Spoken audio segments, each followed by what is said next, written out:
په بیګانی میچ کې فخر زمان بال ټیمپرینګ کړی دی چې په دې وجه په فخر زمان باندې هم پابندي او جرمانه لګېدی شي او په لاهور قلندر ټیم باندې هم جرمانه او پابندي لګېدی شي. جی بال ټیمپرینګ بیګا به تاسو کتلی هم وي چې اخرني اور کې 14 رنز پاتیو کراچي کینګ ته.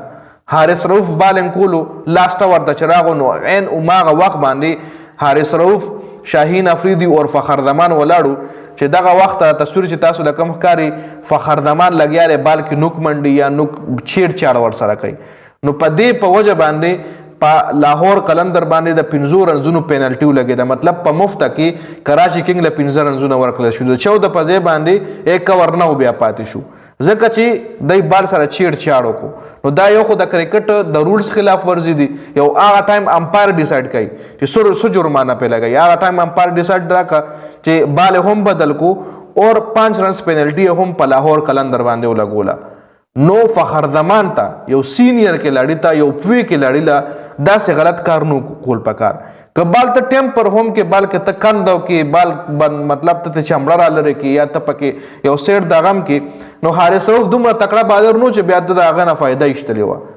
لکه بال سره چیړ چاړ کول بال یو سیټ درنول یا د بال یو سایډ سپکول دې نه بالر فائدہ اخلي. دې سره بار سوینګ ان سوینګ اوټ سوینګ مطلب دې سره بالر دا ایکسترا ایج ملاویږي خو هغه هم یو تکړه بالر هغه نه فائدہ ایشته شي هغه هم یو ښه بالر هغه نه فائدہ ایشته شي.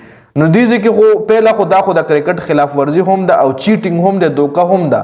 پهله خو د پاکستان سینیئر کلاړیانو لا کم چې د پاکستان د ټیم زو دوی هم چې ملا د درې وړه کلاړیان فخر زمان حارث رؤف او شاهین افریدي چې دای بال ټیمپرینګ کوي او د یو معمولی میچ ګټلو د پاره لکه په دې میچ ګټلو سره یا د میچ بایللو سره شاهی د لاهور قلندر لوبډله سره د پی ایس ایل نه بهر کېده چې دا میچ ګټل تاسو له ضروري وو. بس په هر حال کې په چیټینګ مو دا میچ ګټلو په دوکه مو دا میچ ګټلو خو ګټلو مو بایلل مو د وسه چلو شو.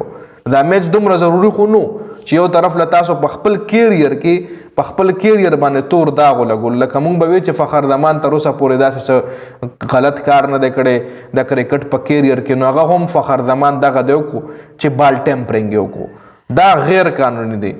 دا مطلب د کرکټ د رولز خلاف ته بال سره به چیړ چاړ نه کې. اکثر به تاسو کتلی وي چې کله بالر وکټ واخلي نو دا بال کیپر سره نو کیپر امپایر ته ولولي که بالر سره بالر امپایر ته ورولي که فیلډر سره نو فیلډر امپایر ته ورولي.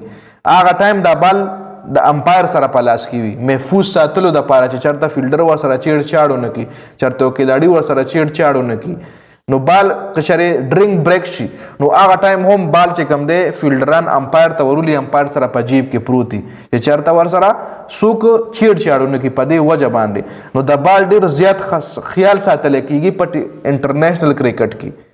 او بیا همدغه بال چې کله فخر زمان لبیګا لاست ورغو نو دا فخر زمان د خپل ځان نه دی کړی دغه د شاهین افریدي رضا شامل و دغه د حارث رؤف رضا شامل و ځکه چې سټیم 15 رنزونه پینالټي ورکړل شو کراچي کینګ لا 15 رنزونه فری کی کراچي کینګ لا ورکړل شو.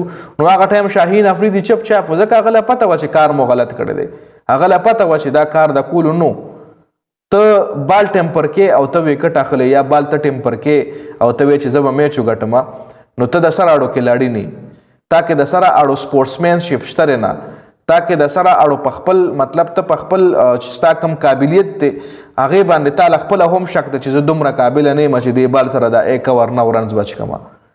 نو ډیره د افسوس خبره ده په لاهور قلندر باندې غټه جرمانه لګېدې شي په فخر زمان باندې غټه جرمانه لګېدې شي. بیا پاکستان سپر لیگ چې کوم افیشل پیج دی ایو هم بیګا ویډیو په فیسبوک باندې ورکه خو به لکسار پس ډیلیټ هم کا. خو خیر دا خبر چې کوم دی د پاکستان ریلیټډ خبر وي یو هغه به انټرنیشنل میډیا نه روچته نو دا کې دین شي. فاکس سپورټ ولا روچته کړی دا د انډیا ټولو نیوز چینل روچته کړی دا جواب په پی ایس ایل داسې او په پی ایس ایل کې فکسینګ کیږي او په پی ایس ایل کې بال ټیمپرینګ کو په خار زمانو کو شاهین افریدي مطلب دنیا ته هم ښکارا شو چې بیګا د پاکستان اهم کلاړیانو یعنی شاهین افریدي فخر زمان ان حارث رؤف بال ټیمپرینګ کړی دی. ټوټلی انلیګل ټوټلی از خلاف ما ټوټلی از اگینسټ هم د دې خبرې چې یو تکړه بالر را لګي یو ټیلنټډ بالر را لګي یو انټرنیشنل کلاړي را لګي او وایي چې زه په چیټینګ باندې میچ وګټم زه بال ټیمپرینګ وکم زه بال سره چیړ چاړ وکم. ډیره د افسوس خبره ده شاهین افریدي باندې فخر زمان باندې او حارث رؤف باندې خط تکړه جرمانه په لګول پکار دي او یو د درو میچونو ته بین کولم پکار دي